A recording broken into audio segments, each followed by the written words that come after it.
నమస్తే welcome to YK news నేను మీ గగన్ తిరుపతిలో సాధువులు వర్సెస్ భూమన కరుణాకర్ రెడ్డి మధ్య కురుక్షేత్రం జరుగుతోంది శ్రీవారి వైభవాన్ని తగ్గించేలా మాట్లాడారంటూ భూమనపై స్వామీజీల సమాజం రగిలిపోతుంది ఇక తిరుమల పవిత్రతను ప్రతిష్టను రాజకీయ ప్రయోజనాల కోసం వాడుకుంటూ నిరంతరం వివాదాలు సృష్టిస్తున్నారంటూ భూమనపై సాధు స్వాములు మండిపడ్డారు ఇక భూమన క్షమాపణ చెప్పాలని డిమాండ్ చేస్తూ ఏపీ సాధు పరిషత్ ఆధ్వర్యంలో ఆందోళనకు దిగారు భూమన కరుణాకర్ రెడ్డి ఇంటి ముట్టడికి ప్రయత్నించారు అయితే స్వామీజీల ఆందోళనపై భూమన ఘాటుగా స్పందించారు స్వామీజీల ముసుగులో టీడీపీ కార్యకర్తలే తన ఇంటిపై దాడికి యత్నించారని కూటమి నేతల ధర్నాల పేరుతో రాధాంతం చేస్తున్నారంటూ భూమన చెప్పుకొచ్చారు దీంతో ఈ వివాదం మరింత ముదిరింది ఇక తమను టీడీపీ కార్యకర్తలు అంటున్న భూమన వివాదంపై చర్చకు రావాలని స్వామీజీలు సవాల్ విసిరారు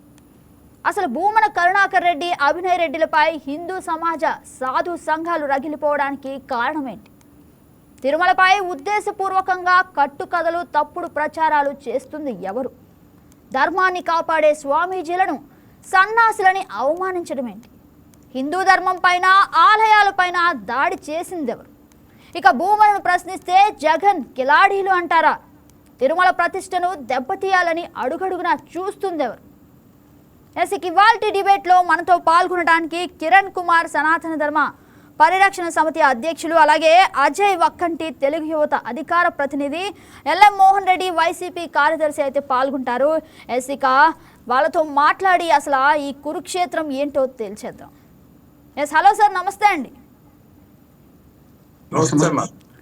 సార్ అంటే చెప్పండి నిజంగా ఈరోజు తిరుమల రాజకీయాలకు అతీతమైన క్షేత్రంగా చూస్తూ ఉంటాం కానీ హిందువులందరికీ వెంకటేశ్వర స్వామితో ప్రత్యేక అనుబంధం ఉంది అలాంటి స్వామి వారిని ఇలాంటి నీచపు రాజకీయాల్లోకి లాగటం ఎంతవరకు సమంజసం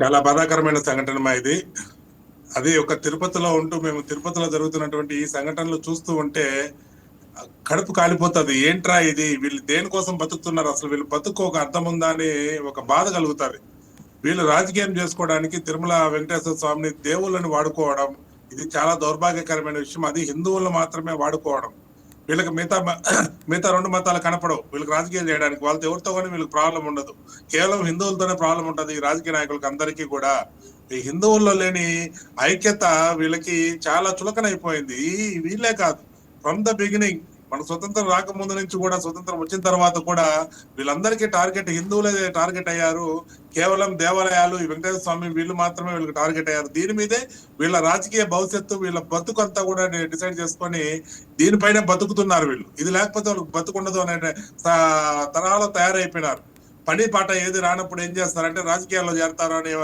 మాటల్లో వీళ్ళు ఇలాంటి వాళ్ళు చూస్తే ఎంతో మంచి చేయాలని రాజకీయ నాయకులు సొంత ఆస్తులు పెట్టుకొని పనిచేసే రాజకీయ నాయకులను చూసాం కానీ ఒక ధర్మాన్ని నాశనం చేస్తూ ఇతరుల మీద పడి బతికేద్దామనే రాజకీయ నాయకులు కూడా ఆ ధర్మ నాశనం కోసం పనిచేయడం చాలా బాధాకరం అది పెట్టుకొని వీళ్ళు కలియుగ దైవంతో పెట్టుకుంటున్నారు కలియుగ దైవంతో పెట్టుకున్న వాళ్ళకి ప్రతి ఒక్కరికి ప్రత్యక్షంగా బయట వాళ్ళకి తెలుసో తెలియదు కానీ తిరుపతిలో బతుకుతున్న వారికి ప్రతి ఒక్కరికి తెలుసు కలియుగ దైవంతో పెట్టుకుంటే ఎలాంటి ఈ పరిణామాలు ఎదురవుతాయి ఎలాంటి చావులు వస్తాయో అందరికీ తెలుసు ఏ విధమైనటువంటి లైఫ్ ఉంటుందా అని కానీ వీళ్ళు ఏమాత్రం జరగడం లేదు ఇంకొక స్టెప్ ముందుకెళ్ళి వీళ్ళ యొక్క మాట నిలబెట్టుకోవడం కోసం వీళ్ళు పెత్తనం జలాయించడం కోసం సాధు జీవులను కూడా అంటే ఆయన అట్లూరి సత్యనారాయణ ఆయన అన్న సూర్యనారాయణ ఆయన అతను అన్నాడు బానే ఉంది కానీ సాధు జీవుల్ని రూపాయి పెడితే మాట ఏంటి కాషాయం కప్పుకున్న వాళ్ళు కషాయి వాళ్ళు అని అంటాము ఎంత పదజాలం ఏంటి ఆ మాట తత్వం ఏంటి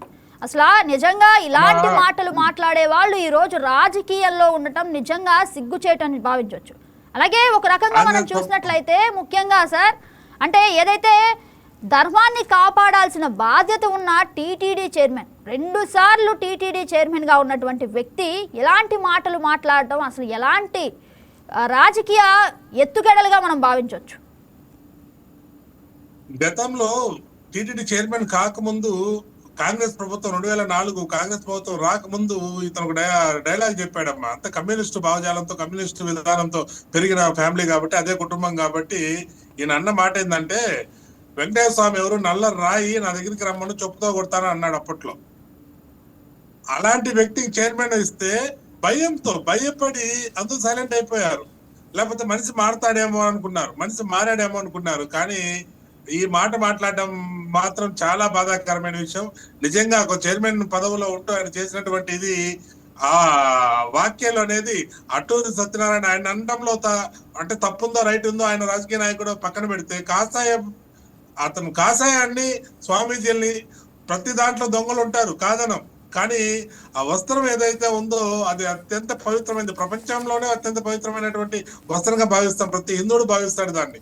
అలాంటి వస్త్రాన్ని తక్కువగా మాట్లాడడం చాలా బాధేస్తుందమ్మా. ఖచ్చితంగా ఇది తీవ్ర పరిణామాలు ఉంటాయి. దీనిపైన మాత్రం ఖచ్చితంగా అయితే వదిలే ప్రసక్తి అయితే ఉండదు. అంటే నిజంగా అంటే ఏదైతే సనాతన ధర్మం ఉందో సనాతన ధర్మాన్ని కనుక మనం పాటించినట్లయితే ఎదుట మతస్థుల్ని గౌరవించడంతో పాటు ఎవరైతే సనాతన ధర్మాన్ని టార్గెట్ చేస్తారో వాళ్ళని కూడా అసలు కఠినంగా అంటే మన మతాలని గౌరవిస్తూ పక్క మతాలని కూడా గౌరవించే పద్ధతి ఉంది. కానీ ఏకంగా టీటీడీ చైర్మనే ఇలాంటి వ్యాఖ్యలు, అది కాషాయం ధర్మించే పవిత్రమైన అంటే ఎలాంటి మాటలు పడితే అలాంటి మాటలు వాడొచ్చా ఒక గౌరవప్రదమైన చైర్మన్ స్థాయిలో ఉన్న వ్యక్తి, పైగా మాజీ చైర్మన్, ఎక్కడికి వెళ్ళినా మాజీ చైర్మన్ అన్న మాట అయితే క్లియర్గా వస్తుంది. దీని గురించి ఏమనాలి సార్? అసలు వీళ్ళు కనీసము భక్తితో పదవుల్లోకి వచ్చిన వాళ్ళు కాదమ్మా. వీళ్ళు ఒక అధికారాన్ని చలాయించడం కోసము, వాళ్ళ భక్తి కోసం, వాళ్ళు బతకడం కోసం, పెత్తనం చలాయించడం కోసం సనాతన ధర్మాన్ని ఈయన ఒకటే కాదమ్మా, టీటీడీ చైర్మన్ గా కావచ్చు, పాలక మండలి సభ్యులు కావచ్చు, వాళ్ళందరూ కూడా భక్తితో ఎవరు రావడం లేదు. వాళ్ళ యొక్క ప్రాబల్యం చూపించుకోవడానికి, వాళ్ళు బతకడం కోసం, ప్లస్ ఇంకోటి ఏమంటే ఈ రాజకీయ నాయకులు బొజ్జగింపు కోసము టీటీడీ చైర్మన్ కావచ్చు, బోర్డు సభ్యులు పదవులు ఇస్తున్నారు.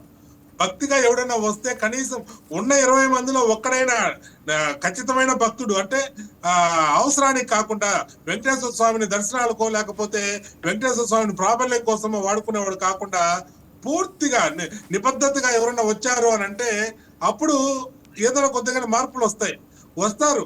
భక్తుండేవాడు వస్తాడు, కానీ రాజకీయ నాయకుడికి లొంగి ఉంటాడు. ఇప్పుడు రాజకీయ నాయకుడు ఏ తప్పు చేసినా ఆ పార్టీ వాడు, ఇప్పుడు ఈ పార్టీ కూటమి ప్రభుత్వం ఉంది, కూటమి ప్రభుత్వంలో సభ్యులు కూటమి ప్రభుత్వం ఏ తప్పు చేసినా కానీ కూటమి ప్రభుత్వాన్ని ఒక మాట అంటారు. అదే పక్క ప్రభుత్వం ఏదైనా వైఎస్ఆర్సీపీ అనుకోండి, దాన్ని విపరీతంగా తిడతారు. అదే లాస్ట్ టైము ఇప్పుడు ఉన్నటువంటి సభ్యులు వైఎస్ఆర్సీపీ చేస్తున్నప్పుడు భయంకరంగా తిట్టారు, ఇప్పుడు సైలెంట్ గా ఉంటున్నారు.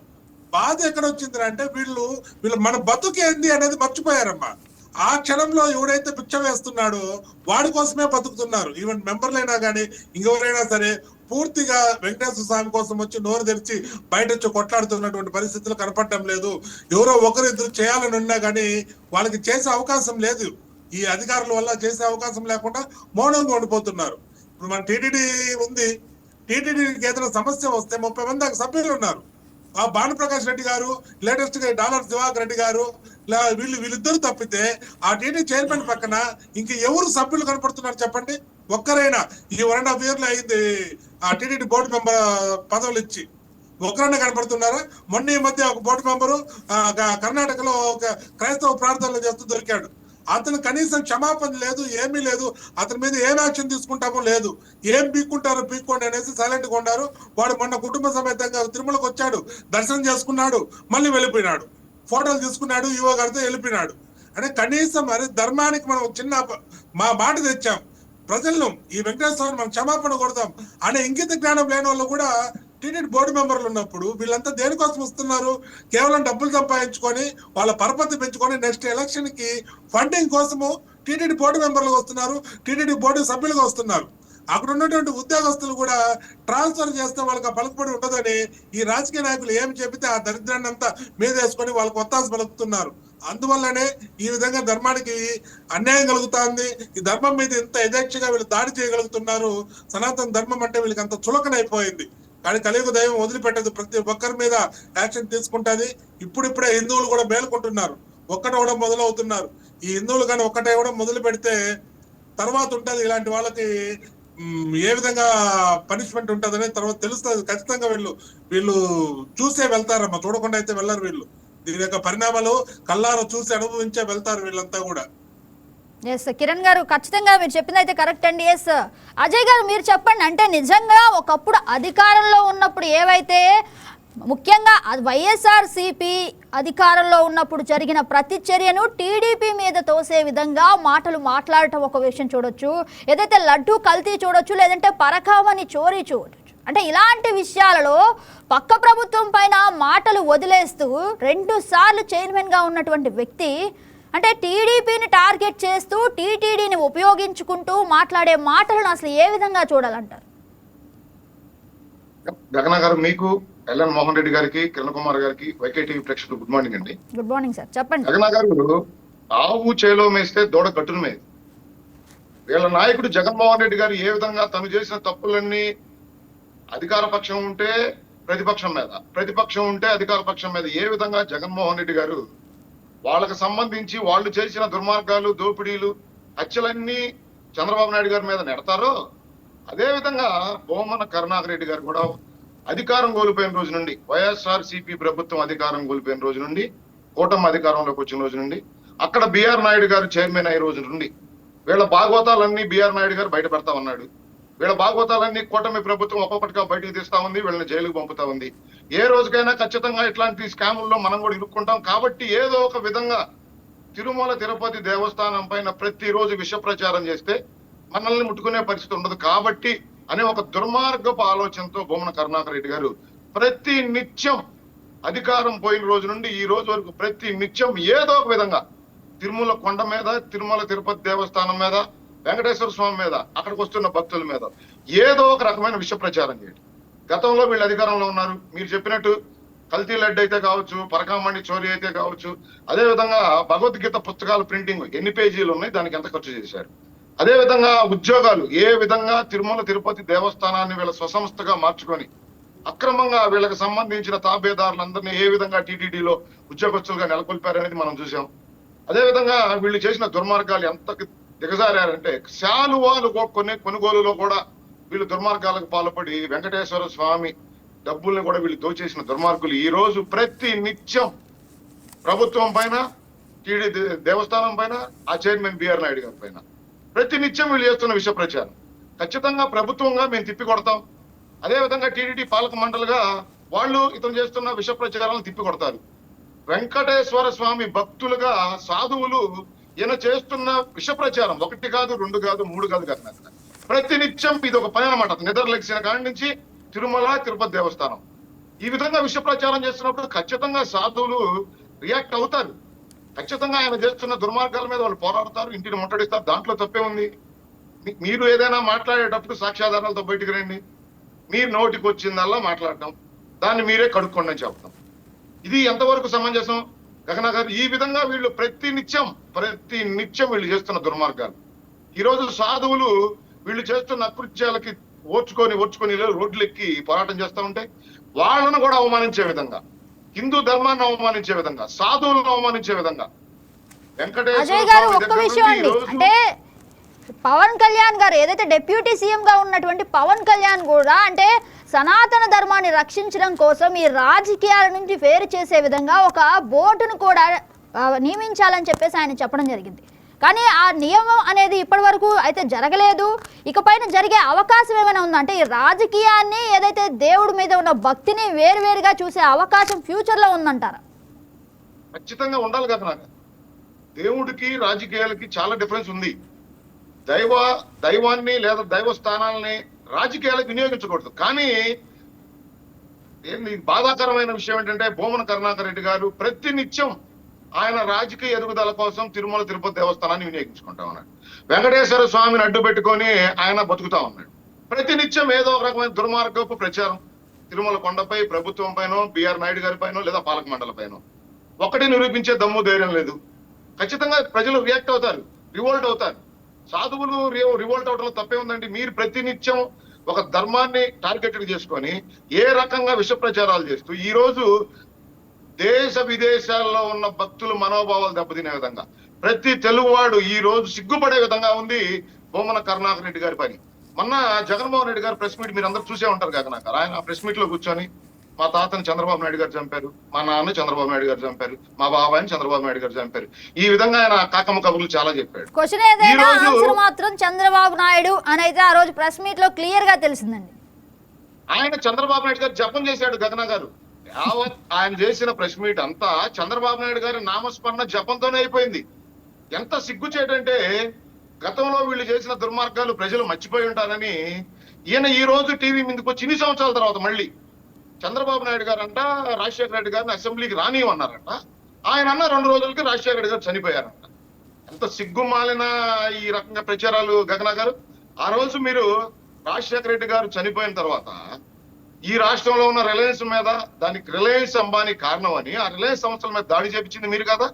ఆ తర్వాత మీరు అధికారంలోకి వచ్చిన తర్వాత రిలయన్స్ సంస్థల అధినేత ఇచ్చిన మాట కోసం పరిమళనత్వానికి రాజ్యసభ ఎంపీ ఇచ్చింది మీరు కదా.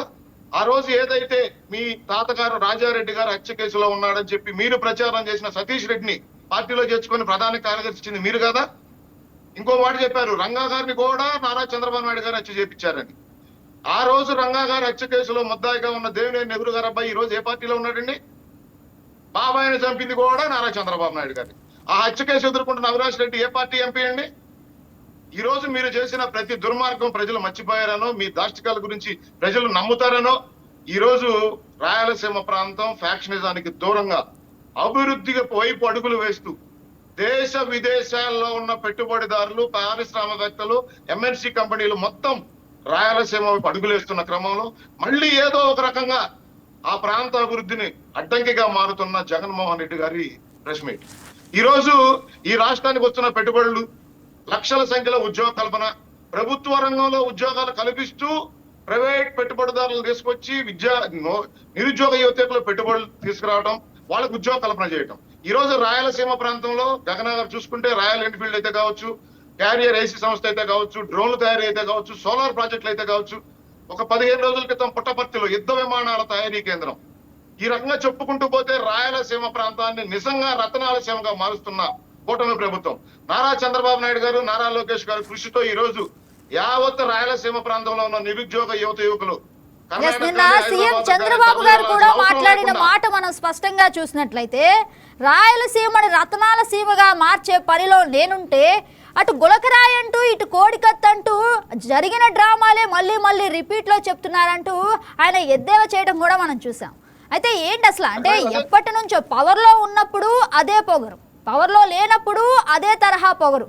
అటు మన మాజీ సీఎం జగన్మోహన్ రెడ్డి వైఖరి కావచ్చు, ఇటు భూమన వైఖరి కావచ్చు. ఎందుకు అంటే పవర్లో లేనప్పుడు కూడా ఎందుకు ఇంత పొగరు, ఎందుకు ఇంత అవాస్తవాలమైన ఫోకస్ ఎందుకు?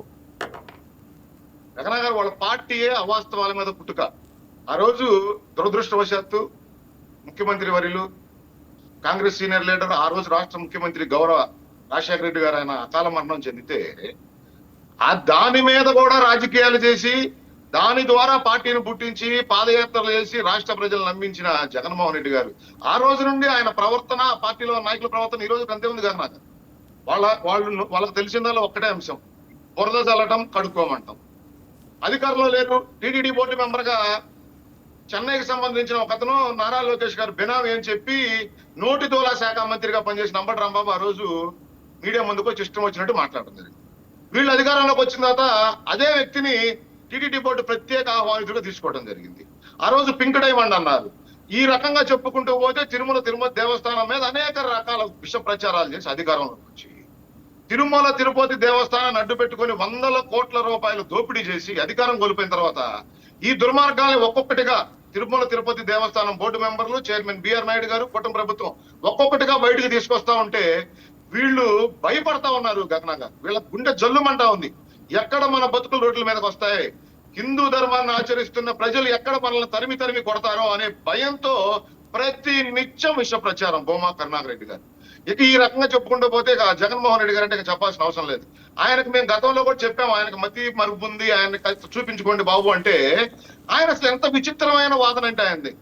మీ బాబాయిని చంపారు చంద్రబాబు నాయుడు గారు, మీరు అధికారంలో ఉన్నారు 5 సంవత్సరాలు. ఆ రోజు సిబిఐ ఎంక్వైరీ కావాలన్నారు. అధికారంలోకి వచ్చిన తర్వాత సిబిఐ ఎంక్వైరీ అవసరం లేదు, నేనే ఎంక్వైరీ చేస్తాను, మా బాబాయ్ హత్య కేసు అన్నారు. 5 సంవత్సరాల పరిపాలనా సమయంలో ఎందుకు దోషులను జైలుకు పంపలేకపోయారు, ఎందుకు శిక్ష వేపించలేకపోయారు మీరు? ఒకవేళ నిజంగా చంద్రబాబు నాయుడు గారే కనుక హత్యలో ఆయన పాత్ర ఉంటుంటే ఎందుకు చంద్రబాబు నాయుడు గారి పాత్రని బయట పెట్టలేకపోయారు? మీ తాతగారిని చంపేసిన తర్వాత మీ నాన్నగారు 2 సార్లు ఈ రాష్ట్రానికి ముఖ్యమంత్రిగా ఉన్నారు. ఎందుకు రాజారెడ్డి గారిని చంపిన వాళ్ళని జైలుకు పంపించలేకపోయారు? ఆ రోజు చంద్రబాబు నాయుడు గారి మీద ఎందుకు కేసులు నమోదు చేయించలేకపోయారు? మా తాతగారిని చంపిన వారి మీద మీ కక్ష సాధింపు చర్యలు దిగలేదన్నారు. ఏ విధంగా ఆ రోజు ఇళ్లు కూల్చేసి బాంబులతో బ్లాస్ట్ చేసి వాళ్ళని చంపేసి వాళ్ళ జీవితాలను అగమ్య గోచరమయ్యేలా తయారు చేసి ఈ రోజు నంగనాచి కబుర్లు ఇళ్ళు మీడియా ముందుకు వచ్చి ప్రజలు మీరు ఆ మాట అంటే నాకు ఒక విషయం గుర్తొచ్చింది. నిన్న బీటెక్ రవి గారు మాట్లాడుతూ క్లియర్ గా ఆయన చెప్పిన అంశం ఏంటంటే వాళ్ళు పవర్ లో ఉన్నప్పుడు ఇలాంటివన్నీ గుర్తురావు, ఎప్పుడైతే వాళ్ళ పవర్ దిగిపోతారో అప్పుడైతే ప్రభుత్వం మీద ఇలాంటి మాటలను అంటే మా తాతని చంపింది వాళ్ళే, మా నాన్నని చంపింది వాళ్ళే అని కొత్త డ్రామా తెర మీదకి వస్తున్నారు. అసలు ఎలా చూడాలంటారు? అంటే ఇలాంటి మాటలను పదే పదే ఒక అవాస్తవాన్ని నిజంగా ప్రతిక్షణం పరిగణిస్తే అది నిజంగా మారిపోతుందండి. జగన్ గారు గతంలో రాజశేఖర రెడ్డి గారు కూడా ఇదే పంద, మా నాన్నగారిని చంపేసింది తెలుగుదేశం ప్రభుత్వం చంద్రబాబు నాయుడు గారు. ఆయన కూడా 6 సంవత్సరాల పైన ముఖ్యమంత్రిగా పనిచేశారు. బట్ కానీ మేము ఎవరి మీద కక్ష సాధింపు చర్యలకు దిగలేదంట. రాజశేఖర రెడ్డి గారు ఉన్నప్పుడు ఈ రాష్ట్రంలో తెలుగుదేశం పార్టీ కుటుంబ సభ్యులు ఎన్ని వందల మంది హత్యలకు గావించబడ్డారు, ఏ విధంగా వీళ్ళు హత్యాకాండలకు పాల్పడ్డారో రాష్ట్ర ప్రజలందరూ చూశారు. జగన్మోహన్ రెడ్డి గారు పార్టీ పెట్టారు, ఏ విధంగా విష ప్రచారాలు చేశారు తెలుగుదేశం పార్టీ ప్రభుత్వం పైన, నారా చంద్రబాబు నాయుడు గారి పైన, నారా లోకేష్ గారి పైన. అధికారంలోకి వచ్చారు, ఇవన్నీ పక్కదారి పెట్టేసినాయి అనమాట. ఈ 5 సంవత్సరాలు ఏం చేశారు? గుడ్డిగుర్రాలకు పళ్ళు తెమారంటే తెలియదు. ఈ రాష్ట్రాన్ని దోచేయడం, ఈ రాష్ట్రంలో ఉన్న ప్రభుత్వ ఆస్తులు, ప్రైవేట్ ఆస్తులు, ఈ రకంగా దేవాదాయ ఆస్తులు, వీటన్నిటిని దోచేసే క్రమంలో ఇవన్నీ పక్కదారి పట్టినాయి. అధికారం కోల్పోయారు. ఈ రోజు రాష్ట్ర ప్రజలు కనీస ప్రతిపక్ష హోదా కూడా ఇవ్వలేదు. అయినా మళ్ళీ ఈ రాష్ట్రం మీద, రాష్ట్ర ప్రజల మీద విషం చిమ్మే ప్రయత్నం, రాష్ట్రానికి పెట్టుబడులు రానిరు, ఉద్యోగ కల్పన జరగనీరు, దేవస్థానాలపైన ఈ రకంగా విష ప్రచారం చేస్తూనే ఉంటారు. ఇది ఆపే సమస్య లేదు. వీళ్ళు మోహన్ రెడ్డి అని నవ్వుతా ఉన్నారు అన్న, రాష్ట్ర ప్రజలు గమనిస్తా ఉన్నారు ఏ విధంగా మీరు దుష్ప్రచారాలు చేస్తూ ఉన్నారు. ఈ 2 సంవత్సరాలుగా, గత 5 సంవత్సరాల అధికారంలో ఉన్నప్పుడు మీరు ఏం చేశారు? ఇవన్నీ ఎందుకు బయట పెట్టలేకపోయారు? చంద్రబాబు నాయుడు గారి మీద కేసు ఎందుకు నమోదు చేయలేకపోయారు? చంద్రబాబు నాయుడు గారిని ఎందుకు జైలుకు పంపలేకపోయారు? నిజంగా ఆ హత్యల్లో చంద్రబాబు నాయుడు గారి పాత్ర ఉంటే. ఎందుకంటే లేదు, మీరు చెప్పే అన్ని కట్టిక అబద్ధాలు, విష ప్రచారాలు. ఈ రోజు అభివృద్ధి జరుగుతా ఉంది, కూటమి ప్రభుత్వం పరిపాలన సక్రమంగా చేస్తా ఉంది, సంక్షేమ కార్యక్రమాలు గానీ అభివృద్ధి గానీ జోడెద్దు బండ్ల మాదిరి పరిగెత్తిస్తా ఉన్నాం. స్పీడ్ ఆఫ్ డూయింగ్ బిజినెస్ లో దేశంలో నెంబర్ 1 గా ఉంది ఆంధ్రప్రదేశ్. ఈ రకంగా అభివృద్ధి జరుగుతున్న క్రమంలో ఏదో ఒక రకంగా మేము కూడా ఉన్నాం, మా పార్టీ కూడా ఉంది, నేను ఇంకా ఉన్నాను రాజకీయాలను చెప్పుకునేదానికి జగన్మోహన్ రెడ్డి గారు తాడేపల్లి రావటం, ప్రెస్ మీట్ పెట్టడం, భూమా కరుణాకర్ రెడ్డి గారు లాంటి వాళ్ళు తిరుపతిలో కూర్చొని ప్రతి నిత్యం తిరుమల తిరుపతి దేవస్థానం పైన విష ప్రచారం చేసుకుంటూ పోవటం. వీళ్ళు చేసిన దుర్మార్గాలు, అకృత్యాలు తిరుమల తిరుపతి దేవస్థానం పైన ప్రజలు నవ్వుతున్నారు. వీళ్ళని చూసి సిగ్గుపడతా ఉన్నారు. ఇట్లాంటి రాజకీయ నాయకులు మన రాష్ట్రంలో ఉన్నారా? ఇట్లాంటి రాజకీయ నాయకులు మన రాష్ట్రంలో ఉన్నందుకు మేము సిగ్గుపడతా ఉన్నామని చెప్పి రాష్ట్ర ప్రజలు అనేక మంది మాట్లాడటం జరుగుతా ఉంది. అయినా వీళ్ళు నేర్చుకోరు.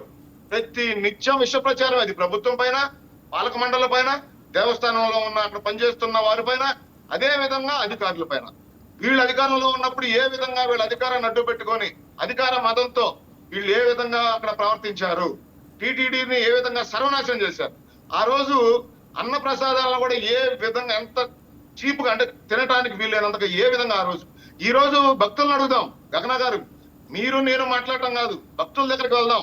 2019 నుండి 24 మధ్య ఏ విధంగా ఉంది టీటీడీ పాలక మండలి, ఏ విధంగా అక్కడ పరిపాలించారు, ఏ విధంగా లడ్డు ప్రసాదాలు ఉన్నాయి, ఏ విధంగా అన్న ప్రసాదాలు ఉన్నాయి, ఈ రోజు ఏ విధంగా ఉంది, కూటమి ప్రభుత్వం అధికారంలోకి వచ్చిన తర్వాత ఈ రోజు ఏ విధంగా ఉంది. బిఆర్ నాయుడు గారు చైర్మన్ అయిన తర్వాత, పాలక మండలి ఏర్పడిన తర్వాత ఆ పాలక మండలిలో ఉన్న సభ్యులందరూ ఈ రోజు తిరుమల తిరుపతి దేవస్థానం గౌరవం కాపాడే విధంగా ప్రతి ఒక్కళ్ళు ఈ రోజు వీళ్ళు చేసిన దుర్మార్గాలను బయట పెడతా ఉన్నారు.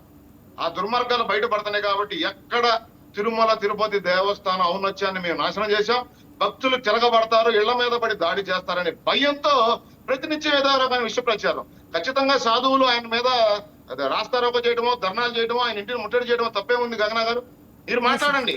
అజయ్ గారు మీరు చెప్పిందైతే వాస్తవం. ఒకసారి మోహన్ రెడ్డి గారితో మాట్లాడదాం. మోహన్ రెడ్డి గారు మీరు చెప్పండి, అంటే ఏదైతే ప్రభుత్వం ఒకప్పుడు వైఎస్ఆర్సీపీ హయాంలో జరిగినటువంటి స్కీములు అన్నీ ఇప్పుడు టీడీపీ మీద తోసే ప్రయత్నం చేస్తారు. ఇక తిరుమలకు అంటే ముఖ్యంగా వెంకటేశ్వర స్వామి అంటే ప్రతి ఒక్కళ్ళు ఎంతో పరమ పవిత్రంగా భావించేటటువంటి టీడీపీ, ముఖ్యంగా అంటే టీడీపీ వారిని ఉద్దేశిస్తూ అంటే టీటీడీని ఇక్కడ అవమానించడం అనేక సార్లు చూస్తున్నాం. నిన్న భూమన కరుణాకర్ రెడ్డి గారు మాట్లాడిన మాటలైతే సన్యాసం రూపంలో ఉన్నటువంటి సన్నాసులు వీళ్ళు అంటూ కాషాయం ధరించే వారిని మాట్లాడారు. అసలు మీరు చెప్పండి, అంటే వైఎస్ఆర్సీపీ కార్యదర్శిగా మీరు దీనిని ఏ విధంగా ఎక్స్ప్లెయిన్ చేస్తారో ఒకసారి చెప్పండి సార్. గగన గారు, మీకు కిరణ్ కుమార్ గారికి, అజయ్ గారికి, చూస్తున్న వీక్షకులకు అందరికీ పేరు పేరున హృదయపూర్వకంగా నమస్కారం అమ్మా. ఎస్, నమస్తే నమస్కారం సార్. సార్, చెప్పండి. గా అర్ధగంట మాట్లాడారమ్మా, కరెక్ట్ గా అర్ధగంట మాట్లాడారు. మీతో పాటు వాళ్ళిద్దరు కలిపి నేను ఒక 10 నిమిషాలు మాట్లాడతా. నేను రాజకీయాలు మాట్లాడడం నాకు అసహ్యంగా ఉంటుంది, కొంచెం దేవుని విషయం కాబట్టి Yes, yes, తప్పకుండా మాట్లాడండి. మీదనే మాట్లాడతా. దాంట్లో డిస్కషన్ చేయాలనుకుంటే నోట్ చేసుకోండి, తర్వాత మాట్లాడండి, ఏం అభ్యంతరం లేదు. మీరు కూడా చాలా కష్టపడి అసలు క్వశ్చన్లు అందించినారు, సంతోషం, మంచిది. ఎందుకంటే మీరు క్వశ్చన్లు అందించడం కాదు సార్, ఎందుకంటే అక్కడ క్లియర్ గా కనిపిస్తున్న అంశాలు ఇవన్నీ. మీరే చెప్పండి, అంటే కాషాయం ధరించే వారిని సన్యాసం రూపంలో ఉన్నటువంటి సన్యాసులు అనడం ఎంతవరకు కరెక్ట్? ఇప్పుడు క్లియర్ గా కనిపించేది నేను చెప్తానమ్మా. మీకు క్లియర్ గా ఏం కనిపించినా కానీ నేను క్లియర్ గా కనిపించేది చెప్తా. ఇప్పుడు ఫస్ట్ టైం 2024లో చంద్రబాబు నాయుడు గారు 4వ సారి ముఖ్యమంత్రిగా ప్రమాణ స్వీకారం చేసి తిరుమలకు పోయినాడు. తిరుమల తిరుపతి దేవస్థానం ఎంత పవిత్రమైందో మీకు, నాకు, దేశం, ప్రపంచం దాదాపు అందరికీ తెలుసు, ప్రపంచంలో కూడా.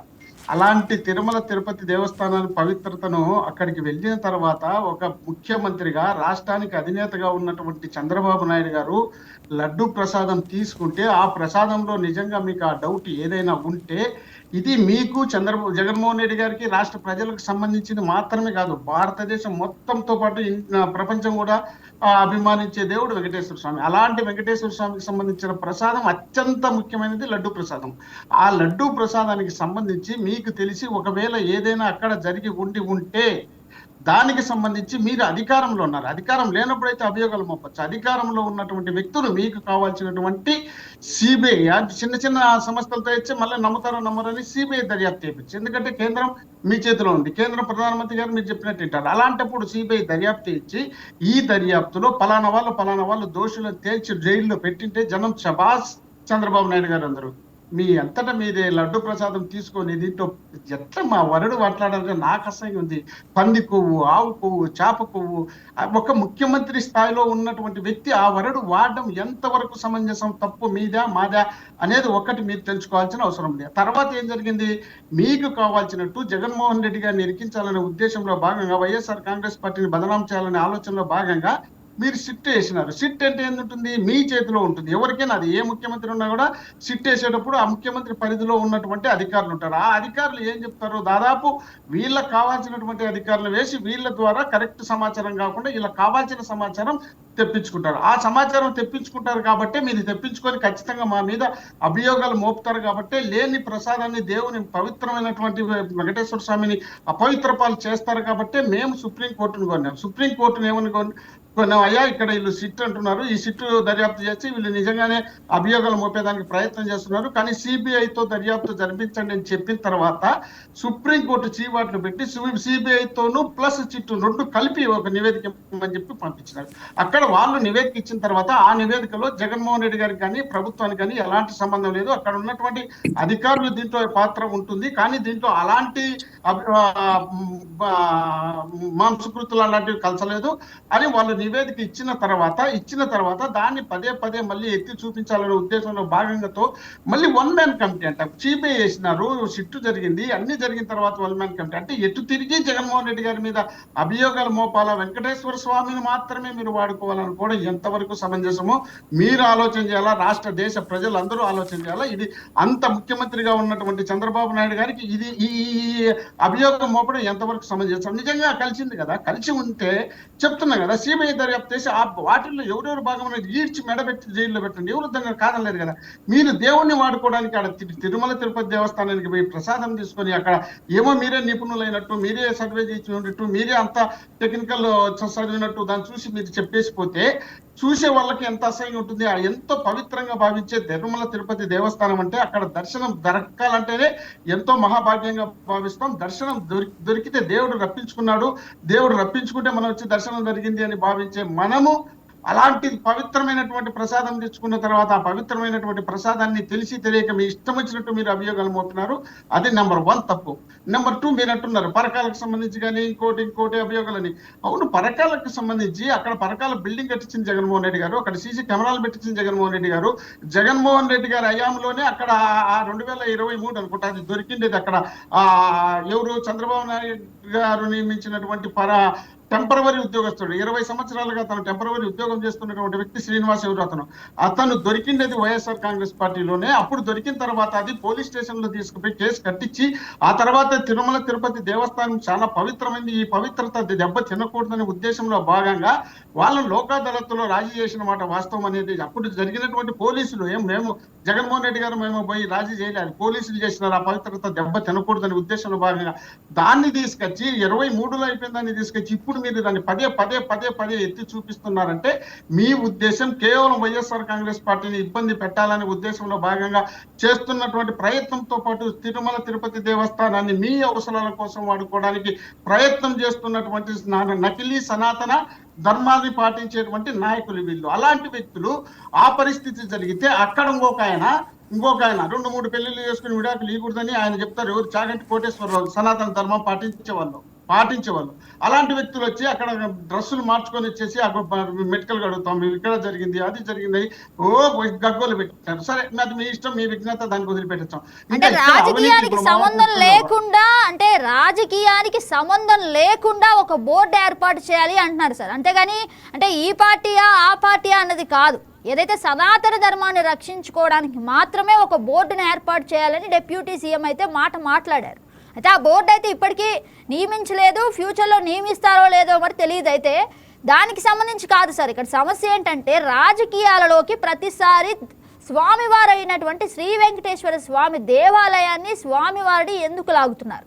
లడ్డూ ప్రసాదం పరమ పవిత్రంగా భావించే లడ్డూ ప్రసాదాన్ని అంటే ఇటు వైఎస్ఆర్సీపీ కావచ్చు, అటు టీడీపీ కావచ్చు, టీటీడీని ఎందుకు అడ్డుపెట్టు పెట్టుకుంటున్నారు అన్నదే ఇక్కడ విషయం.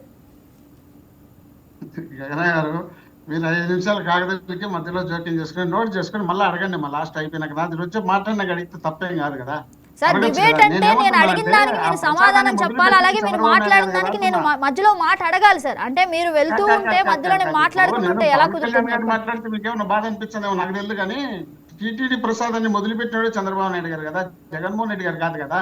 ఇది పరకామణకి సంబంధించింది. జరిగిన తర్వాత దాని కేసులు అంతా పరిష్కారం చేసిన తర్వాత తీసుకొచ్చిందే ఇల్లు కదా, ఆ ఉద్యోగం నియమించిందే ఇల్లు కదా. మేము అవన్నీ చంద్రబాబు నాయుడు గారి మీద మోపలేదమ్మా, చంద్రబాబు నాయుడు గారి మీద ఈ అభియోగాలు మోపలేదు. ఎందుకంటే తిరుమల తిరుపతి దేవస్థానం కాబట్టి ఇలాంటి దేవస్థానానికి సంబంధించి ఏ రాజకీయ నాయకుని వాడుకోకూడదు, దేవుణ్ణి బయటికి తీసుకురాకూడదండి. మీకు ఇంకో విషయం ఏంటంటే అక్కడ మార్కెట్ యార్డ్ నుండి మన కపిల తీర్థం వరకు ఒక ఫ్లైఓవర్ బ్రిడ్జ్ చేసింది అనమాట. ఆ బ్రిడ్జికి సంబంధించి 360 కోట్లు శాంక్షన్ చేసి వీళ్ళు పెట్టిన తర్వాత జగన్మోహన్ రెడ్డి గారు ముఖ్యమంత్రి అయిన తర్వాత 60 కోట్లు తగ్గించేసి 300 కోట్లతో ఆ బ్రిడ్జి చేపిస్తే, అంటే 60 కోట్లు తిరుమల తిరుపతి దేవస్థానానికి సంబంధించి 70% అయితే తిరుపతి సంబంధించి 30%. మరి అప్పుడు మనం కూడా తిరుమల తిరుపతికి సంబంధించినటువంటి ఆ 60 కోట్లు కూడా కబ్జా చేసేవాళ్ళమే కదా, అది ఎవరైనా చేసింటే. నెంబర్ 1. నెంబర్ 2 వచ్చేసి అక్కడ ఎస్ బ్యాంకులో 1300 కోట్ల రూపాయలు ఎస్ బ్యాంకులో డిపాజిట్ చేసినారు. ఒక జాతీయ బ్యాంకుల్లో చేయాలి తప్ప ప్రాంతీయ బ్యాంకుల్లో డిపాజిట్ తిరుమల తిరుపతి దేవస్థానానికి సంబంధించిన డబ్బులు చేయకూడదు. మరి అక్కడ డిపాజిట్ చేస్తే జగన్మోహన్ రెడ్డి గారు వచ్చిన తర్వాత వాటిని జాతీయ బ్యాంకులో డిపాజిట్ చేస్తే ఈ బ్యాంక్ ఎత్తేసినారు. ఏది? ఎస్ బ్యాంక్ అనేది ఎత్తేసినారు అక్కడ లేకుండా. అంటే అప్పుడు ఒకవేళ బ్యాంక్ ఎత్తేసి ఏమవుతుంది? 1300 కోట్లు పోయేది కదా. 1300 కోట్లు మనం ఆ బ్యాంకుల్లో డిపాజిట్ చేయడానికి మనకెంతో కొంత ఆదాయం ఉంటేనే చేసింటాం కదా, ఆదాయం లేకపోతే చేయాల్సిన అవసరం లేదు కదా.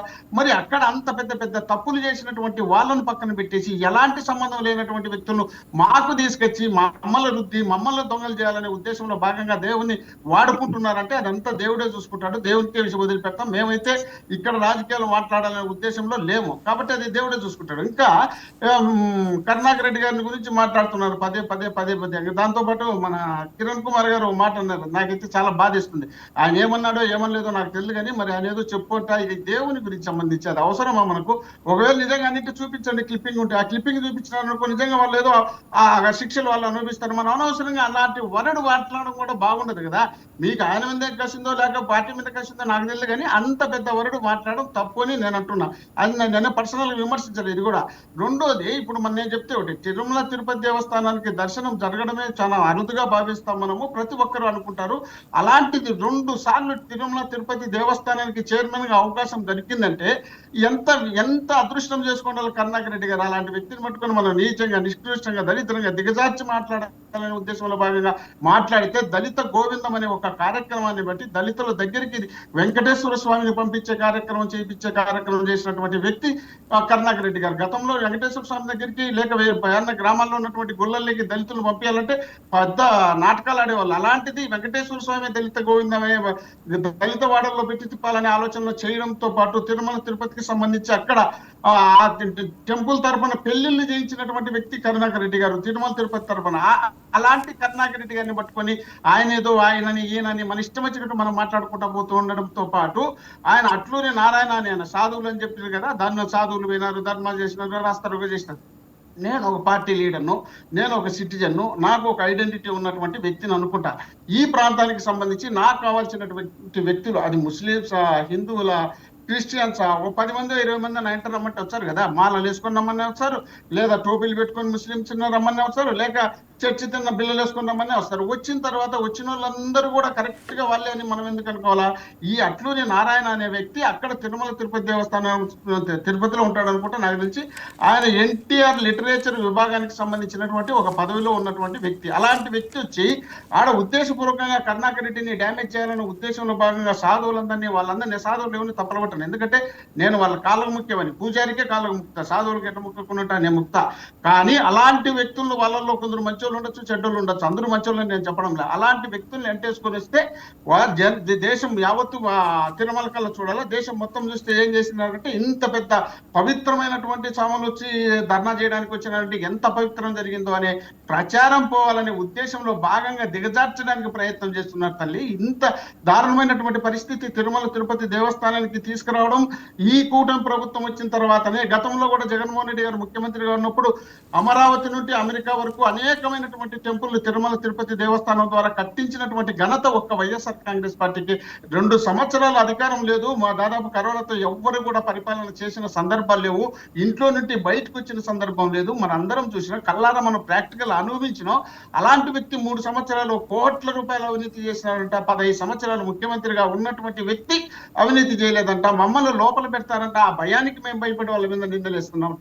ఎవడన్నా భయపడతాడమ్మా? రాజకీయాలకి రాకమునిపే జగన్మోహన్ రెడ్డి గారి మీద 1,00,000 కోట్లు అవినీతి చేసి 16 నెలలు జైల్లో పెట్టించినటువంటి వాళ్ళు వీళ్ళకు ఆ రోజే భయపడలేదంటే ఈ రోజు జగన్మోహన్ రెడ్డి గారు ప్రతిపక్ష నాయకుడుగా 2 సార్లు ముఖ్యమంత్రిగా ఒక 5 సంవత్సరాలు చేసినటువంటి వ్యక్తి మీరు బెదిరిచ్చే భయపడి పారిపోయి దాక్కుండే వ్యక్తి జగన్మోహన్ రెడ్డి గారికి. ఎందుకు అనవసరమైనటువంటి మాటలు, అనవసరమైనటువంటి ఆరోపణలు ఈ విధంగా చేయడం సమంజసం కాదు. ఇంకోటి మీరు అన్నారు ఏది వాళ్ళకు ఎత్తి జగన్మోహన్ రెడ్డి గారికి అధికారం లేనప్పుడే వాళ్ళ తాత తండ్రి గుర్తొచ్చినారా అని. ఒక్కటి బాగా ఇక్కడ గుండెల మీద చేసుకొని జగన్మోహన్ రెడ్డి గారు ఆ సబ్జెక్ట్ ఎందుకు మాట్లాడాల్సి వచ్చిందో అందరూ ఆత్మ పరిశీలన చేసుకోండి. జగన్మోహన్ రెడ్డి గారి పార్టీకి సంబంధించి పదే తండ్రి, కొడుకు, ఇంకా వాళ్ళ క్యాడరు మొత్తం అంతా కలిసి ఇది గొడ్డలి పార్టీ అంటే గొడ్డలి పార్టీ అంటే ఏందమ్మా? వై అంటే యువజన శ్రామిక రైతు పార్టీ వైఎస్ఆర్ కాంగ్రెస్ పార్టీని మేము పెట్టుకుంటే మీరు గొడ్డలి పార్టీని పెడతారు. అంటే మేము గొడ్డలి పార్టీని పెడితే మీకేం పార్టీని పెట్టాలా? చంద్రబాబు నాయుడు గారు కాంగ్రెస్ పార్టీ నుండి వచ్చి కాంగ్రెస్ కు వెన్నుపోటు పొడిచి తెలుగుదేశంలోకి వచ్చి తెలుగుదేశంలో పార్టీ అధినేత రామారావు గారికి వెన్నుపోటు పొడిచి ఆయన మెడబెట్టి దొబ్బించి నడిబజాలతో చెప్పులతో కొట్టించి ఆయన చనిపోయడానికి కారణమైతే మరి మీకేం గుర్తు ఇవ్వాలో మీరు చెప్పండి. మమ్మల్ని గొడ్డలి పార్టీ అంటున్నారు కదా, నేను విమర్శించాలని మాట్లాడలే. మీరు మమ్మల్ని గొడ్డలి పార్టీ అన్నప్పుడు మీకు ఏ పార్టీని గుర్తు ఇయ్యాలా? ఇది పదే మాట్లాడినప్పుడు ఏమనాలా? మిమ్మల్ని ఆ మాట అనాలా లేదా? ఒకటి నెంబర్ 1. నెంబర్ 2 వచ్చేసి రాజారెడ్డి గారిని చంపినది పార్థసారథి రెడ్డి. పార్థసారథి రెడ్డి అనే వ్యక్తి తెలుగుదేశం పార్టీ నాయకుడు, తెలుగుదేశంలో మార్కెట్ యార్డ్ చైర్మన్ గా పనిచేసినాడు పులివెందుల నియోజకవర్గంలో. అలాంటి వ్యక్తి చంపినప్పుడు ఆ వ్యక్తిని తీసుకుపోయి ఎన్టీఆర్ కేంద్ర కార్యాలయం హైదరాబాద్ లో ఆయన ఇంట్లో పెట్టి 14 ప్రెస్ మీట్ పెట్టించి మాట్లాడించినటువంటి వ్యక్తులు వీళ్ళు. అలాంటి వ్యక్తి చేసినప్పుడు మేము మీలాగా చంద్రబాబు నాయుడు గారు అయితే ఇమ్మీడియట్ చెప్పేవాళ్ళు, ఏమని దీంట్లో రాజశేఖర రెడ్డి పాత్ర ఉందని చెప్పేవాళ్ళు. కానీ జగన్మోహన్ రెడ్డి గారు కానీ వాళ్ళ తండ్రి కానీ చంద్రబాబు నాయుడు పాత్ర ఉంది అని చెప్పలే. చంద్రబాబు నాయుడు గారు అక్కడ తీసుకుపోయి పెట్టిన తర్వాత ఇలా ప్రమేయం ఉందేమో అప్పుడు డౌట్ వచ్చింది కదా. మీ పార్టీ ఆఫీస్ లో పెట్టి మీరు ప్రెస్ మీట్ పెట్టించి మీ దగ్గర పెట్టుకున్న తర్వాత ఈ డౌట్ ను వ్యక్తం చేసినారు తప్ప ఆయన మీద కేసు నమోదు చేయమని చెప్పలే. మరి మీరు అంత చేసినటువంటి వ్యక్తులు మేము ఈ మాట అంటానే మీకు అంత ఉలిక్కి పడతారు. వాళ్ళ తాతను చంపినారు, తండ్రి చనిపోవడానికి కన్నా ముందు 3 రోజుల ముందు అసెంబ్లీలో స్వయంగా చంద్రబాబు నాయుడు గారిని ఆయన నోటితో ఆయనే చెప్తున్నారు ఏమని మళ్ళీ ఎట్లొచ్చావు నువ్వు అసెంబ్లీకి చూద్దాం అని తెలుసుకుందాం మన ఇద్దరు అసెంబ్లీకి ఎట్లొచ్చామని.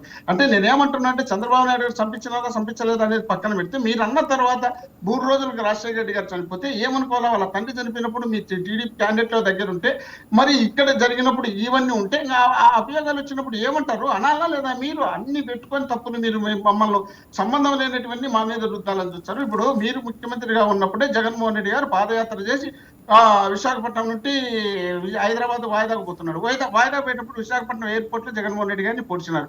మరి మీరు అందరూ చూసినా కదా, అదేమో రూమ్ లో పట్టుకుంటాను బయటకు వచ్చి కొట్టింటాను జరిగిందైతే ఏదో మీరుగా చేసుకునే యాక్షన్ అనుకోవచ్చు.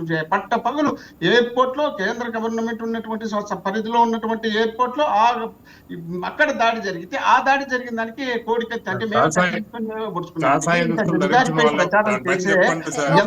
ఎంత మాట్లాడారు కదా ఒకసారి కిరణ్ కుమార్ గారు మాట్లాడారు.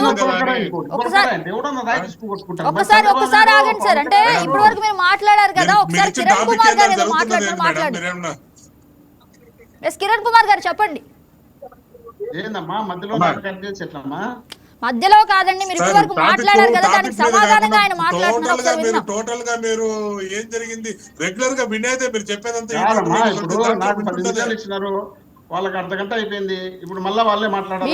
మీరు 20 నిమిషాలే మాట్లాడిన మాట్లాడడం సమయాన్ని కాదండి, సమయాన్ని కాదంటే మీరు అవుట్ ఆఫ్ ద టాపిక్ వెళ్ళిపోతున్నారు. ఇప్పుడు అవుట్ ఆఫ్ ద టాపిక్ వెళ్లాల్సింది ఇక్కడ మనం మాట్లాడేది సాధువులు, ముఖ్యంగా సాధువులు ఇలాంటి మాటలు మాట్లాడొచ్చా, టీటీడీని ఇందులోకి లాగొచ్చా అనే విషయం గురించి మాట్లాడుతున్నారు. కిరణ్ కుమార్ గారు మీరు చెప్పండి. ఏం బాధ లేదు, ఈరోజు డిబేట్ దేనికోసం పెట్టారు అది చెప్పడంలో మీరు అది బాధేస్తుంది అంతే. డిబేట్ గురించి ఒక్క మాట రాలే మీ దగ్గర నుంచి. ఈ రోజు పెట్టిన డిబేట్ దేనికోసం పెట్టారు అనే దానిపైన ఒక మాట రాలేదు సార్, దానికోసమే అడుగుతున్నాము. డిబేట్ తమరు మాట్లాడేప్పుడు ఏం మాట్లాడారు చూడలేదా అక్కడ అజయ్ గారు? నేను రాజకీయం ఏం మాట్లాడలేదు, నేను ధర్మం గురించి మాట్లాడే, రాజకీయం గురించి ఏం మాట్లాడలేదు. రాజకీయంతో పని లేదు, మాకు రాజకీయంతో పని లేదు సార్, మాకు రాజకీయంతో అస్సలు పనే లేదు. నేను ఒక చంద్రబాబు నాయుడు గారిని, నేను జగన్ గారినో లేకపోతే కరుణాకర్ రెడ్డి గారినో అనలా. నేను ప్రజెంట్ ఉన్న ప్రభుత్వం కూడా ఏం చేస్తుందో కూడా చెప్తున్నా నేను. మీరు అది కూడా వినకపోతే ఎలా? నాకు రాజకీయంతో పని లేదు, నాకు నా ధర్మం ముఖ్యం. మేము మాట్లాడేది అయిపోవాలి కదా, నేను మాట్లాడేది అయిపోగలిగి అది టాపిక్ ఇది కాదు కదా సార్, టాపిక్ ఇది కాదు కదా. ఇప్పుడు చంద్రబాబు నాయుడు చంపినాడు లేకపోతే జగన్ గారు ఏదైనా చంపినారన్నప్పుడు, వాళ్ళిద్దరు ముఖ్యమంత్రులుగా ఉన్నప్పుడు కేవలం వీళ్ళు రాజకీయాల కోసం వాడుకుంటున్నారు తప్పితే ధర్మాన్ని నిలబెట్టడం కోసం ఒక నాయకుడు కూడా వాడుకోడు. ప్రతిసారి వీళ్ళు వాళ్ళ మీద అవార్డాలు వేయడమే తప్పితే చంద్రబాబు నాయుడు గారు వాడుకుంటున్నారు రాజకీయాల కోసం. మాకు అవసరం లేదు రాజకీయాలకు, మేము జనంతో ఉండాలనుకున్నాం, జనం దగ్గర గెలిచాలనుకున్నా, మేమే గెలిచాలనుకున్నా. ఎవరినో పట్టుకొని వచ్చి ఎవరినో కలుపుకొని వచ్చి ఎవరినో మాట్లాడుకొని వచ్చి గెలిచాలనుకోలేదు సార్. మాకు అవసరం లేదు, మేము రాజకీయాలు అది కాదు. మీరు ఇంకా అంటే దీనికి సంబంధం లేకపోతే ఏదో మాట్లాడారు. కానీ ఒకటి మాత్రం మీకు క్లారిటీ ఇస్తాను సార్.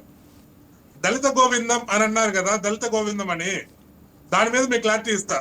దళిత గోవిందం అని అంటే దళితుడిని దేవుని దగ్గరికి తీసుకెళ్తే దళిత గోవిందం అవుతుంది. 4 కొత్త విగ్రహాలు చేయించి ఆ విగ్రహాలను దళితుల దగ్గర తీసుకుపోతే అది దళిత గోవిందం అవుతుంది సార్. తీసుకొస్తారు ఎట్లా కిరణ్ గారు అట్లా మాట్లాడితే? వెంకటేశ్వర స్వామి ఇస్తాడు ఏమన్నా? దళిత గోవిందం అంటే వెంకటేశ్వర స్వామి పట్టం వచ్చి వెంకటేశ్వర స్వామి ఇచ్చినట్టు కదా. మాకెందుకు సార్ ఆ కర్మ? మా దగ్గర లేదా దేవుడు? మాకు తెలియదు ఆ దేవుడు ఎట్లుంటాడు అని. దళిత గోవిందం అంటే అర్థమైంది, దళిత గోవిందం అంటే అర్థమైంది. దేవుడు తెలియదా? నువ్వు అందరూ దేవుడు ఎట్లుంటాడని మేము చూడలేదా? మాకు తెలియదా దేవుడు ఎట్లుంటాడని? అంతమంది పాలకులంతా చాలా మంది ఉన్నారు కదా, 15 ఏళ్ళు ముఖ్యమంత్రిగా ఉన్నటువంటి వ్యక్తులు ఆ పని చేయలేదే. మరి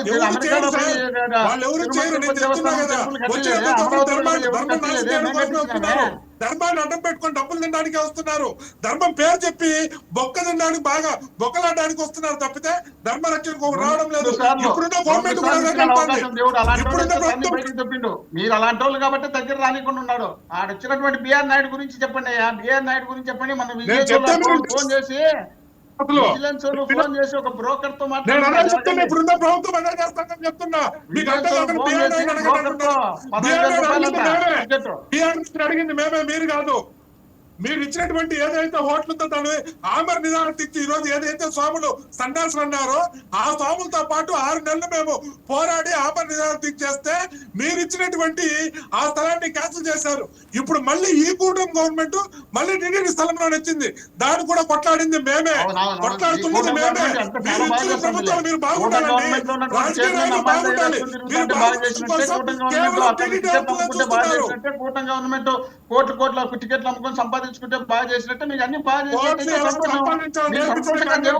వాడుకుంటే శాశ్వతంగా మీరే ఉంటారు కదా, శాశ్వతంగా మీరే అధికారంలో ఉంటారు కదా, ఆ తర్వాత సబ్జెక్ట్ మాట్లాడితే నాకు ఆనందమే, వింటాం హ్యాపీగా. ఏం చెప్తున్నారు? మీరు సబ్జెక్ట్ లేకుండా మీకు ఇష్టం వచ్చింది మాట్లాడినారు అజయ్ గారు. మీరు నేను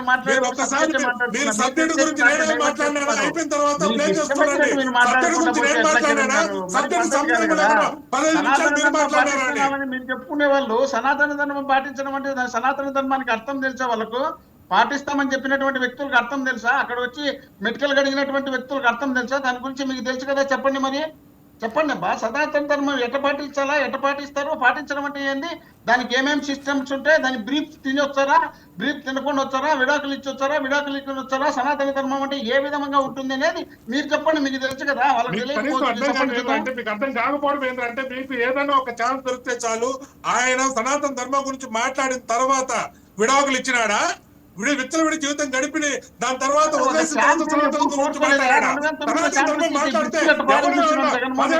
వ్యక్తిగత విషయాలకి అసలు సంబంధం లేదండి, ఇది కేవలం టీటీడీకి సంబంధించిన విషయం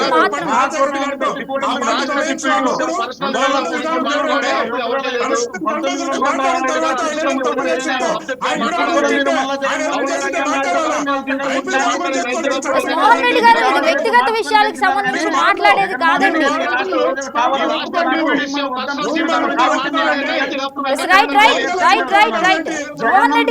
రెడ్డి గారు మీరు సీఎం కావాలని మీరు అనుకుంటున్నారు, మీ ఇష్టం అది కానివ్వండి.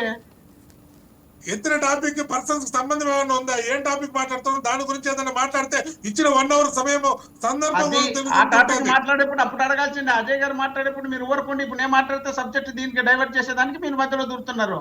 అప్పుడు అజయ్ గారు మాట్లాడినారు కదా రాజారెడ్డి గారి గురించి, ఇంకోటి గురించి, ఆయన గగన గారు అదే పనికి ఎత్తి చెప్తున్నారు కదా, అప్పుడు ఎందుకు అమ్మ ఉన్నారు, అప్పుడు మౌనంగా ఉన్నారు, అప్పుడు మిమ్మల్ని ఏమనుకోలే. మీరు ఇక్కడ టీటీడీ గురించి కాకుండా అంటే ఏదైతే వ్యక్తిగత విషయాలు ఉన్నాయో ఆ వ్యక్తిగత విషయాల్లోకి డైవర్ట్ అవుతున్నారు సార్. అంటే మీరు మాట్లాడాల్సిన టాపిక్ వచ్చేసి ఇప్పుడు టీటీడీని అంటే దేవుడికి సంబంధించిన విషయాలను ప్రతిసారి రాజకీయం చేయొచ్చా, అటు టీడీపీ కావచ్చు, ఇటు వైఎస్ఆర్సీపీ కావచ్చు, రాజకీయాల గురించి మాట్లాడొచ్చా అనేది ఇక్కడ విషయం అండి.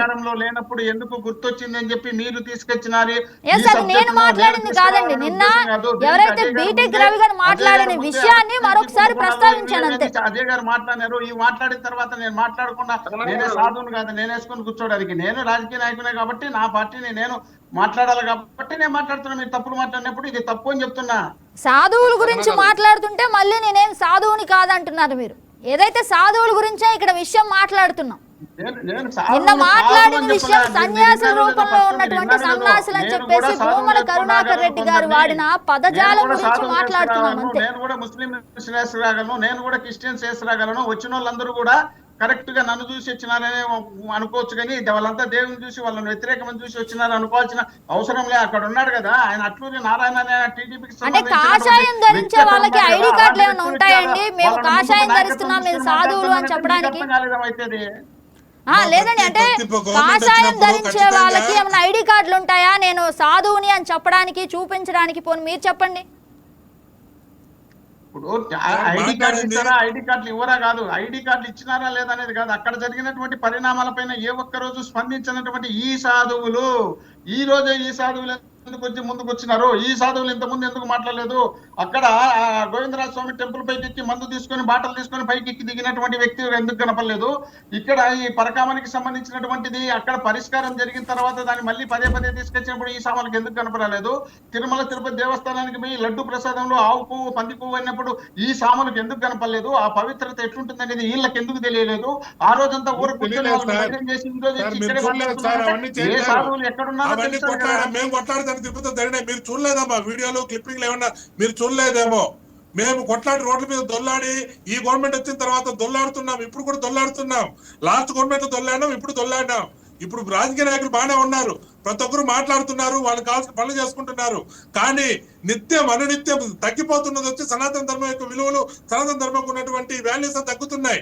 ఎవరు వచ్చినా మా మీద దాడి చేస్తున్నారు, ధర్మం మీద దాడి చేస్తున్నారు. తగ్గిపోతుంది. ఒరిజినల్ ఉంటే సనాతన ధర్మం పెరుగుతుంది. నకిలీలంతా వచ్చి సనాతన ధర్మం అని నాకు ముసుగులు వేసుకుంటే ఇంకా తగ్గిపోకేముంది. మరి సనాతన ధర్మం పాటించాల్సినప్పుడు ఒరిజినల్ వచ్చాయి కదా. కిరణ్ కుమార్ గారు ఒక నిమిషం, అలాగే మోహన్ రెడ్డి గారు ఒక నిమిషం, ఒకసారి అజయ్ గారు మాట్లాడతారు. అజయ్ గారు చెప్పండి, మీరు చెప్పండి. గగన గారు, ఎల్ఎన్ మోహన్ రెడ్డి అన్న సీనియర్ పొలిటీషియన్, ఒక డిప్యూటీ సీఎం పర్సనల్ జీవితం గురించి పదే పదే ఆయన రకంగా మీడియా ముఖంగా ప్రజలు వినే రకంగా మాట్లాడటం మంచి పద్ధతి కాదు. అజయ్ గారు ఒక్క మాట నువ్వు మాట్లాడు, మళ్ళా నేను వద్దను. నేను పర్సనల్ విషయం గురించి మాట్లాడలేదు. సనాతన ధర్మం పాటించాల్సినటువంటి వ్యక్తులకు అయ్యేన మీరు టీటీడీ మీరు దేవస్థానానికి తరఫున అధికార ప్రతినిధిగా ఇచ్చిన చూడు, ఎవరు ఆయన పేరు, మన పొద్దున్నే ప్రవచనాలు చెప్పాను, ఆయన చెప్పడం జరిగింది అంటున్నా, నేను చెప్పడం లేదు. ఏమని భార్య భర్తలకు విడాకులు తీసుకునేటువంటి వ్యక్తులు సనాతన ధర్మానికి సూట్ గారు, బ్రీఫ్ తినే వ్యక్తులు సనాతన ధర్మానికి సూట్ గారు, వీళ్ళు సనాతన ధర్మం చెప్పకూడదని చెప్పి ఆయన చెప్పినాడనే నేను చెప్తున్నా తప్ప నేనేం వ్యక్తిగతంగా మాట్లాడాల్సిన అవసరం నాకేం ఆయన మీద నాకు కోపం లేదు. 100% మీరు చెప్పింది నిజం, 100% నిజం. కానీ అతను సనాతన ధర్మ విలువలతో సెక్యులర్ గా ఒక కమ్యూనిస్ట్ భావజాలంతో కాంగ్రెస్ వాదిగా బతికిన కాలం అది. ఒక సినిమా యాక్టర్ గా సెక్యులర్ గా బతికిన కాలం అది. ఆ కాలంలో చేసిన పనులకి తర్వాత అతను మారి నేను సనాతన ధర్మం వైపు వచ్చాను అన్న తర్వాత దాన్ని తీసుకొచ్చి దీనికి లింక్ కలపడం ఏంటి? అతను మారిన తర్వాత ఏమన్నా చేస్తే దాని గురించి మాట్లాడాలా? మనిషి మారిన తర్వాత ఇప్పుడు వాల్మీకి గారు కూడా రేపులు చేసి దొంగతనాలు చేసి అన్ని చేశారండి. వాల్మీకి గారు కూడా మనిషి ఎందుకు అంత ఆవేశపడి బాధపడుతున్నారు? చాగంటి కోటేశ్వరరావు గారు, మీరు అధికార అందుకనేసి వాల్మీకి ఒకప్పుడు దొమ్మిలు చేశాడు, రేపులు చేశాడు, దొంగతనాలు చంపేశాడని చెప్పేసి మాకు రామాయణం వద్దంటామా?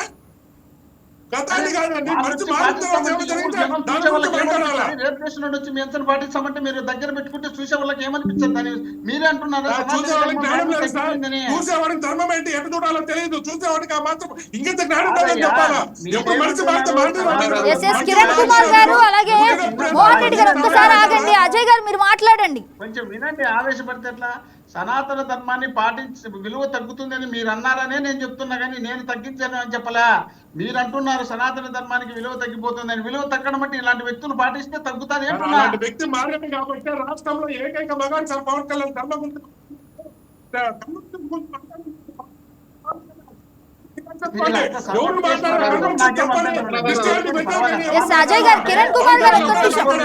సంబంధించింది కాదు. మేము కూడా పవిత్రంగా భావించేటువంటి శ్రీ వెంకటేశ్వర స్వామిని నిత్యం పొద్దున్నే బొట్లు పెట్టుకొని పూజించే మేము, మీరు మాకేం సనాతన ధర్మం అంటే అది మీ పట్ట కాదు, మీ రిజిస్ట్రేషన్ కాదు. మాకు కూడా మేము కూడా సనాతన ధర్మం వస్తుందే. ఎవరెవరు ఇష్టాలు వాళ్ళకు ఉంటాయి. దేశంలో పుట్టిన తర్వాత, ప్రపంచంలో పుట్టిన తర్వాత ఎవరికి పుట్టేటప్పుడు ఈ సనాతన ధర్మం అని లేక క్రిస్టియన్ అని ముస్లిం అని ఉంటాడు. పుట్టిన తర్వాత వాళ్ళకి ఆ పరిసర ప్రాంతాలను బట్టి వాళ్ళకి నచ్చినటువంటి అభిప్రాయాల మీద వాళ్ళు నడుచుకుంటారు. దాన్ని మనం విమర్శించడం, తప్పులు పట్టడం కాదు. మనం పాటించేది నీతి నిజాయితీగా పాటిస్తే అదే మనం అన్ని పాటించినట్టు దేవుడు మనం చూస్తూ అంటాడు. మన నిజాయితీ లేకుండా మన ఇష్టం వచ్చినట్టు మనం ఏదేదో మనం ఒక ధర్మం పాటిస్తామని చెప్పి ఒక ధర్మాన్ని విమర్శించడం, కించపరచడం, తగ్గించడం అనేదే తప్పు అంటున్నా. అలాంటి తప్పించాల్సిన అవసరం లేదు కదా. మనం నిజంగా హిందువులము, మనం సనాతన ధర్మం పాటిస్తున్నాం. సనాతన ధర్మం పాటించేటప్పుడు మనం న్యాయంగా బతకాలి తప్ప ఇతరులతో మనకేం పనింది? వాళ్ళ గురించి మనం ఎందుకు మాట్లాడాలో? వాళ్ళు వీళ్ళు మీరు చెప్తున్నారు. కిరణ్ గారు మీ కళ్ళ ముందరే టీటీడీ బోర్డు మెంబర్ గా అనిత గారికి ఇచ్చినప్పుడు అనిత గారు ఏమన్నారు? నా కార్లో బైబిల్ ఉంటుంది, నా సంఘలో బైబిల్ ఉంటుంది అంటుంది. అలాంటి అనిత గారు ఏమంటారు? జగన్మోహన్ రెడ్డి గారు క్రిస్టియనా ఏదో ప్రకటించమని చెప్పి ఆయన చెప్తుంది. మరి మేమేమన్నా ఏ రోజన్నా వాళ్ళ గురించి మాట్లాడినామా? వీళ్ళు మోహన్ రెడ్డి గారు, కిరణ్ కుమార్ గారు ఒక్కసారి మీరు విన్నప్పుడు ఒక్క నిమిషం సార్, మీరు అడిగిన దానికి ఒకే నిమిషం ఆన్సర్ చెప్తా. మీరు అన్నది కరెక్టే. ఆ రోజు అనిత గారు నా సంఖలో బైబిల్ ఉంటుంది, కారులో బైబిల్ ఉంటుంది అంటే ఆ రోజు కొట్లాడి నిరసన ధర్నాలు చేసింది మేమే తిరుపతిలో. ఆమె పదవి పోవడానికి లాస్ట్ ఇంకోటి చెప్తాను. మా దౌర్భాగ్యం ఏమంటే మేము మొదటి నుంచి కొట్లాడుతున్నాం. ఇక్కడ ఎస్సీ కోటాలో క్రైస్తవులకి మీరు ఎలా ఇస్తున్నారు టికెట్లను? తిరుపతిలో కూడా ఈ రోజు మా ఎమ్మెల్యేలందరూ కూడా ఎత్తకండి, మీరు రికార్డు ఎత్తండి. ఈ క్రైస్తవులు ప్రతి ఎస్సీ కోటాలో ఉన్నటువంటి ప్రతి ఒక్కరూ క్రైస్తవాన్ని పాటించే వాళ్ళే. గవర్నమెంట్ కి ఆ మాత్రం బుద్ధి లేదా, జ్ఞానం లేదా వీళ్ళకి? వీళ్ళు తినేది కడుపు కడమే కదా. ఎస్ కిరణ్ కుమార్ గారు ఒక్క నిమిషం అజయ్ గారు మీరు మాట్లాడండి. ఎస్ కిరణ్ కుమార్ గారు ఒక్క నిమిషం అండి, ఒక్క నిమిషం. ఎస్సీ కోటాలో క్రైస్తవులకి ఎట్లా టికెట్లు ఇస్తారు? వీళ్ళు నిజంగా అన్నం తింటే ఇస్తారా? వీళ్ళు ఇద్దరు చేస్తున్నారు. ఇరు పార్టీలు ధర్మానికి అన్యాయం చేస్తున్నాయి. ఇరు పార్టీలు ధర్మానికి అన్యాయం చేస్తున్నాయి.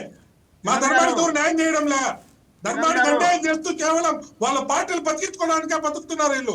ధర్మ రక్షణ కోసం బతకడం లేదు సార్ వీళ్ళు. మా బాధ అదే, మేము చెప్పేది అదే. కిరణ్ కుమార్ గారు ఒక నిమిషం గ్యాప్ ఇవ్వండి. అజయ్ గారు మాట్లాడండి. మోహన్ రెడ్డి గారు, కిరణ్ కుమార్ గారు ఒక్కసారి ఆగితే అజయ్ గారు మాట్లాడిందాం. అజయ్ గారు మీరు చెప్పండి. ఇక్కడ ఒక దేవస్థానంలో ఎటువంటి నిర్ణయం తీసుకోవాలి, ఆ పాలక మండలి ఏ విధంగా పనిచేయాలి, అక్కడ ఎవరెవరికి దర్శనాలకి టికెట్లు ఇవ్వాలనేది ఒక నిర్ణయం తీసుకున్న తర్వాత అందరూ పాటించాల్సిందే. ఇక్కడ ఎస్సీలకి ఎస్టీ ఎమ్మెల్యేలకి టికెట్లు ఇస్తారని చెప్పి కిరణ్ కుమార్ గారు మాట్లాడుతా ఉన్నారు. అక్కడ ఎస్సీ ఎమ్మెల్యే, ఎస్సీ నియోజకవర్గంలో ఎమ్మెల్యే గెలిచినా ఆ నియోజకవర్గంలో కూడా హిందువులు ఉంటారు. ఆ ఎమ్మెల్యే ఆ నియోజకవర్గం హిందువులకి లెటర్ ఇవ్వచ్చు, అది తప్పేం కాదు. అక్కడ టికెట్లు ఇవ్వడానికి తప్పడాల్సిన అవసరం లేదు. నేను మాట్లాడింది ఏంది, నువ్వు చెప్తున్నది ఏంది? అనవసరంగా నా మీద ఏదో రివర్స్ లో వేస్తున్నావు. ఎస్సీ ఎమ్మెల్యేలకు టికెట్లు ఇవ్వడం కాదు నాయన నేను చెప్తున్నది. మరి ఏం చెప్పావన్నా? ఎస్సీ కోటాలో విను ఎస్సీ కోటా ఉన్నటువంటి ఎమ్మెల్యే సీట్లని క్రిస్టియన్లకు ఎట్లా ఇస్తున్నారని అడుగుతున్నా నేను. ఇప్పుడు అనిత గారు గతంలో ఉన్నప్పుడు నేను చేపులో బైబిల్ ఉంటది, నా కారులో బైబిల్ ఉంటది అని ఆమె. దాని వల్లనే ఆమెకి బోర్డు మెంబరు ఇవ్వకుండా 2014లో ఆపారు. ఆ ఒక్క డైలాగ్ కోసమే ఆపారు. ఇప్పుడు ఉన్నటువంటి ఎమ్మెల్యేలు అందరూ కూడా, ఎంపీలు కూడా క్రిస్టియానిటీ పాటిస్తూ వాళ్ళు క్రిస్టియన్ తీసుకుని కేవలం ఎస్సీ సర్టిఫికేట్ పెట్టుకున్న వాళ్ళకి ఎమ్మెల్యే టికెట్లు ఇస్తున్నారు. మా బాధ అది. ఎస్సీలకు ఇవ్వడంలే. కన్వర్షన్ అయ్యి మత ప్రచారం చేసుకుంటున్న వాళ్ళకి ఎమ్మెల్యే టికెట్లు ఇస్తున్నారు అంటున్నా నేను. తిరుమల దర్శనాల గురించి కాదు. నువ్వు సరే అన్న, నువ్వు క్లారిటీ ఇచ్చావు, ఎందుకు అంత ఆవేశపడుతున్నావు? క్లారిటీ ఇచ్చావు కదా, రైట్ అండి. డిబేట్ లో పాల్గొన్నందుకు మీ అందరికీ థ్యాంక్ యూ. కిరణ్ కుమార్ గారు, అలాగే అజయ్ గారు, అలాగే మోహన్ రెడ్డి గారు, ప్రతి ఒక్కరికి థ్యాంక్ యూ అండి డిబేట్ లో పాల్గొన్నందుకు. ఎస్, ఇది ఇవాళ డిబేట్. రేపటి రోజున మళ్ళీ కలుద్దాం.